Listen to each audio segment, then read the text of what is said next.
क्यों आज तुम क्यों पीछे हो गए हो? क्यों तुझे पिछड़ेपन में आज कोई भी कमेटी रिपोर्ट करे तो मुसलमान को पिछड़ा घोषित क्यों कर दे रहे?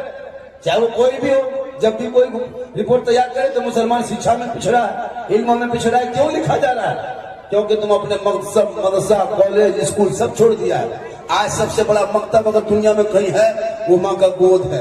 अगर सबसे बड़ा यूनिवर्सिटी है वो माँ का गोद है। सबसे बड़ा कॉलेज है तो माँ का गोद है। सबसे बड़ा दारुल उलूम है तो माँ का गोद है। सबसे बड़ा कोचिंग सेंटर है तो माँ का वो गोद है। सबसे बड़े इंग्लिश मीडियम है वो माँ का गोद है। सबसे बड़े हिंदी माध्यम है वो माँ का गोद है। सबसे बड़े उर्दू अदब है वो माँ का गोद है। लेकिन एक माँ अगर चाह ले तो बेटा आलिम भी बन सकता है, डॉक्टर बन सकता है, प्रोफेसर बन सकता है, हाकिम सब कुछ बन सकता है। अगर एक माँ चाह ले, अरे बाबा फरीद की माँ ने चाह ली तो 4 साल में बाबा फरीद को नमाज में खड़ा कर।